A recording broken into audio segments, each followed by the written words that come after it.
ছেলেটা আমার কতদিন হয়ে গেল বর্ডারে চলে গেছে, একবারও আসার নাম করলো না। মা এই দেখো তোমার ছেলে ঘরে চলে এসেছে। আর স্বপ্ন না, সত্যি সত্যি আমার ছেলে ঘরে চলে এসেছে। মা সত্যি তোমার ছেলে ঘরে ফিরে এসেছে।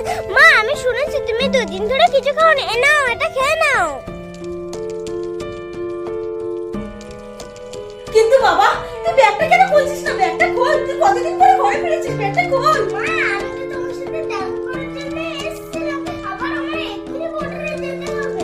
এটা তুই কি বলছিস বাবা? সেটা কি করে সম্ভব? এতদিন পরে এসেছিস, আবার তুই চলে যাবি বাবা? হ্যাঁ তুমি কান্নাকাটি করো না, কষ্ট পেও না, আমি কথা দিচ্ছি আমি আবার ফিরে আসবো। এটা ধরো শোনো মা। আরে এত রাত ব্যাগের থেকে একটা জামা বের করে মাথায় দিই। আরে ছাতা কোথা দিয়ে আসলো? আরে বিস্কুট, এটা তো আমি মায়ের জন্য নিয়ে এসেছিলাম। দেখো মা এটা আমাকে দিয়ে দিল। মা বুঝে এমনই হয়, নিজে না খেয়ে আমাকে দিয়ে দিল।